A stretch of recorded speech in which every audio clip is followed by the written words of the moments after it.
Good evening! Juicers is back with another video blog. Yay! Yes, I know, Sasha. Attention-seeking little mutt. Can't do anything without her. But what can I say? I still love her. Anyway, enough about my little darling doggy. Kicking off the latest video blog, when I find the disc. Resident Evil 6. This one came out, I think it was early this year, late last year, I can't remember, but everyone was really excited for it after the expectations of Resident Evil 5. This one has gone in a bit of a different direction because it's divided the game into 3 campaigns, although technically it's 4 campaigns if you count the secret campaign. You get the reunit. Get your teeth back in, Joe. Basically, this one reunites Leon, Chris, and also Sherry Birkin, who's now grown up. So basically, it takes place about 10 years after the events of Resident Evil 2, in which Sherry was only 8 years old. She's now 18 and an agent herself with her own campaign. Good stuff, Sherry. So basically, you start off, you can do them in any order. I chose to start with Leon's campaign because I just love Leon. And, well, me and Murray are always fighting over him. Hands off Murray, I saw him first. I'm older, I get him. Murray's going to kill me for that, but oh well, it's all good fun. Leon gets put with detail protecting the American president. He's assigned with another agent, Helena Harper, and something goes wrong. There is a C virus that's released into Tall Oaks, where Leon is, protecting the president. The president gets infected and Leon has to kill him. But he didn't see that in his future. So they go through Tall Oaks trying to find out what's causing the C virus to mutate everyone. So, in my opinion, Leon's campaign's a bit like Resident Evil 2, but different location, and Helena replaces Claire Redfield. You also get Chris Redfield's campaign. He's now with the BSA in Edonia. He's leading a squadron there against a form of BOW called Joavo. And they're pretty different from the zombies because they can actually use guns, they can ride bikes, they can basically come at you and kick your ass in many ways. A hell of a lot more than what a zombie could. Chris has a new partner instead of Jill Valentine this time, who we don't actually know what's happened to her yet after the events of Resident Evil 5. I'm assuming she's gone off somewhere to recover from what happened to her when Wesker got his hands on her. We tired, Sash? So, Chris is joined by a new companion, Piers Nivens, and as I say, they're in Edonia and they're battling the Joavo. Then you also get another campaign set in Edonia, which is Sherry and Jake. And they're also going up against the Joavo, but instead of having loads of different bosses come after them, they just have this one big badass thing called Ustinak. And he basically follows them around the whole campaign, and he does get really, really annoying after a while. At one point, I was actually turning around and saying, "What the hell, do you want to ask me for a date or something? Why can't you just leave me alone?" But yeah, Game Rage makes you say some pretty crazy stuff. Also, there is what's known as a secret campaign, which doesn't unlock until after you complete the 3 main campaigns. It's not really much of a secret campaign, because I can tell you now, it's Ada. Yes, she's back. And there's also quite a good few twists with that one as well.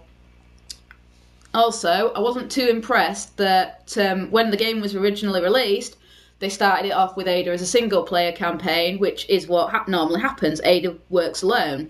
So imagine a lot of fans kicking off when they decided to bring in a new co-op character for Ada called Agent.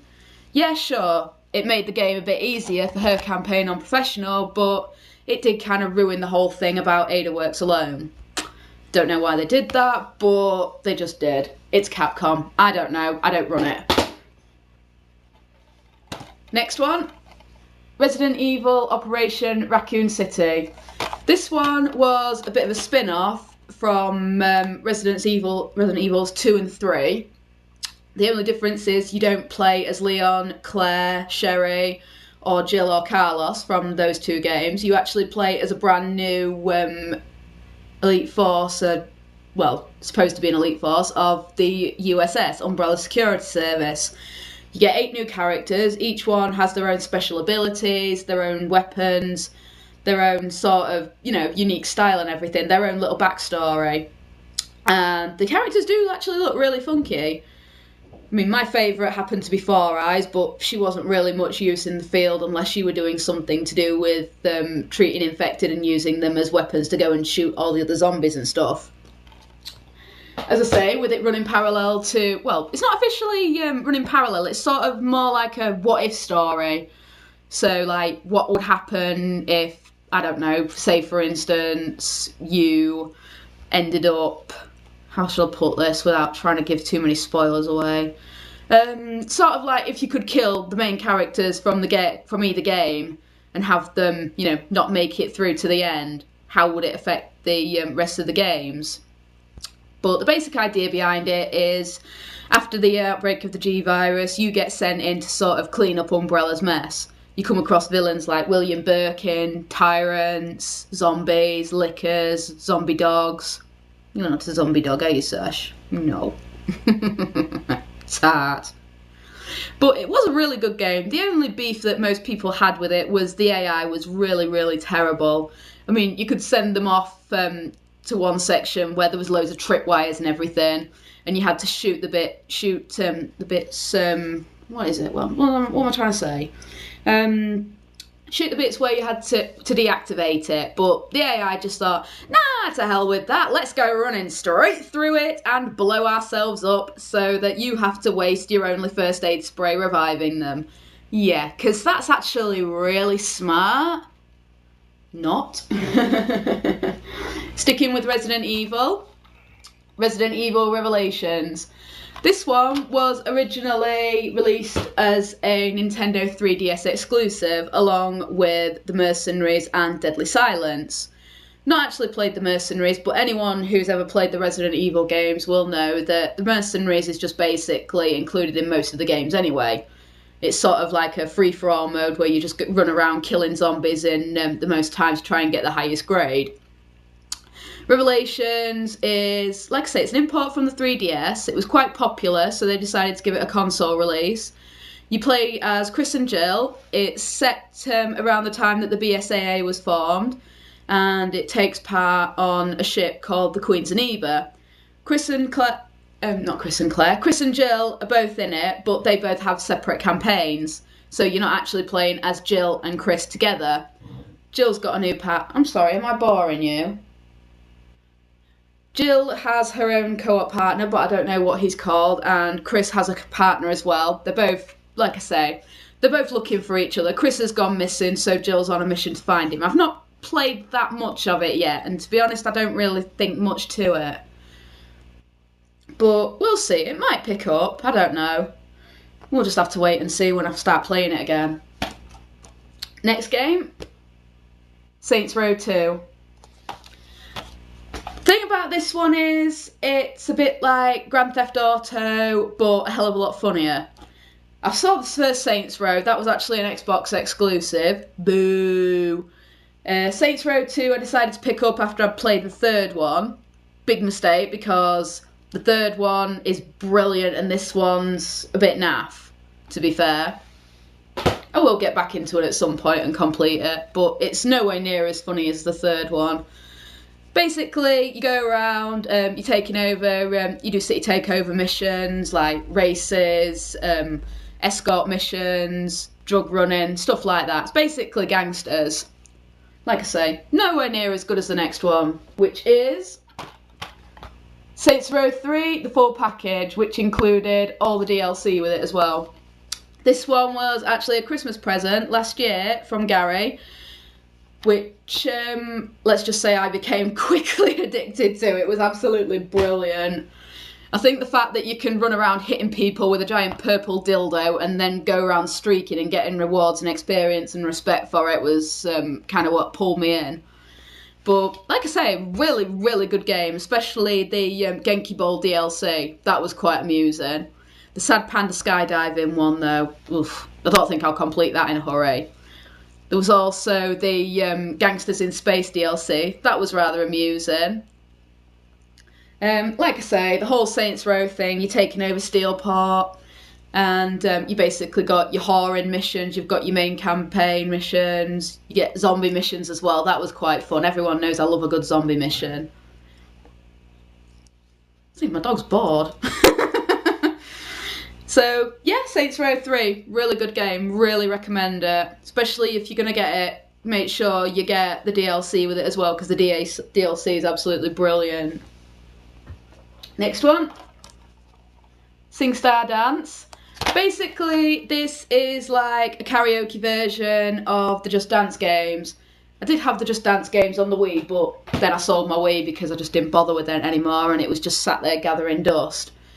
But with SingStar, you normally just sing along. It's like karaoke, but with the dance one, obviously, you need the Move controllers so you can do all the dances as well. I've only done a couple of songs on it, but I think it's going to be good exercise as well. Basically, I'll just treat it like a Zumba game. Next one, Lego Batman 2 DC Superheroes. Everyone who knows me knows that I really, really love the Lego games. I'm on an absolute mission to platinum them all at the minute. Lego Batman, I'd say it's more like Lego Superman, because basically when you get Superman, you can do everything. You can fly, you can use ice breath, you can use heat vision. Batman, he's not actually that good in this. Sorry to all you Batman fans out there. But, I mean, every time you need to do something with him or Robin, you have to change his suit and everything, and it just gets a bit tedious. So as soon as you start unlocking all the other characters, it does get a lot easier. The main story behind it is Joker and Lex Luthor teaming up, and they basically launch an assault on Gotham City. And it's quite good, because you do have actually some of the original voice actors in it as well. And it was also one of the first Lego games I've noticed to actually have proper human language in it, instead of just like grunts and moans and screams. So I think that worked in its favour as well. Really good game, I really enjoyed it. Next one, Lego Indiana Jones 2, The Adventure Continues. Love the original Indiana Jones films. Didn't think much to the Kingdom of the Crystal Skull though. That one was a little bit naff. But basically, this game is all four of the Indiana Jones films made into Lego. They are really good. Some of the missions were kind of annoying, especially the flying races. The planes are quite hard to control, and there was also a bit of a glitch, which meant that I had to go back and do quite a few of them again. Not as bad as when Harry Potter glitched on me though, but still quite annoying if you know what I mean. And last but not least, because time's running out, Lego Star Wars 3 The Clone Wars. This one is based around the ending of not Lego Star Wars 2, what am I on about? Of episode 2, Attack of the Clones, because you get the Geonosian arena in it. And then it goes on to follow the timeline of the Star Wars Clone Wars animated series that was originally shown on Cartoon Network, which I never actually saw, but I saw the Clone Wars animated film where you get Anakin, Obi-Wan and his new apprentice Ahsoka. It was a really fun game, but grinding out all the gold bricks and doing the space missions was a bit tedious. That did kind of annoy me a bit, but you know, it's Lego. They always make you grind it out if you want the platinum, which I did, although I did start tearing my hair out at some of the space missions. And that's everything for now.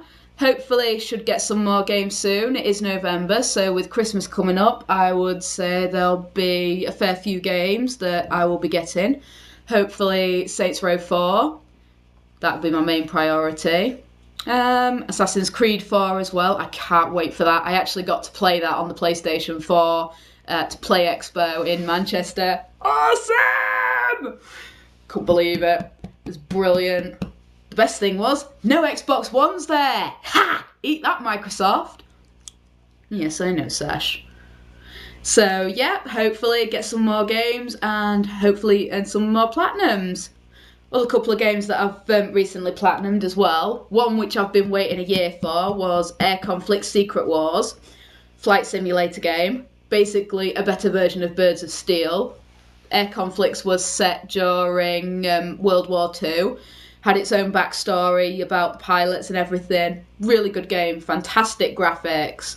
Normally it takes a lot for a flight simulator to get me interested, but that one had me gripped from the start. I would show you the box art for it, but it was a digital download along with the other game from the series, Air Conflicts Pacific Characters, which characters? But how am I? Can tell it's late. But Pacific Carriers, I also platinumed a couple of hours ago. Yay! After a lot of game rage, because some of the missions required using torpedoes and dive bombing, which I'm not that good at. But Pacific Carriers, as the name goes, was set using the Pacific Carriers in the war between the Japanese and the American. That was another really good game. They've really surpassed themselves with the Air Conflicts games, I reckon. They're just brilliant. I absolutely love them. And I can't wait for the next one, which is Air Conflicts Vietnam. The only problem I have with those two games is there's not enough multiplayer. I mean, I waited a year to platinum Air Conflicts Secret Wars. Pacific Carriers, we got lucky because we already had a boosting group from Secret Wars. So Vietnam, we'll just have to keep our eyes open and hope that we can find a good boosting group to do it with. Gary, Pam, I'm looking at you too. Anyway, that's all for now. So catch you later. Bye bye.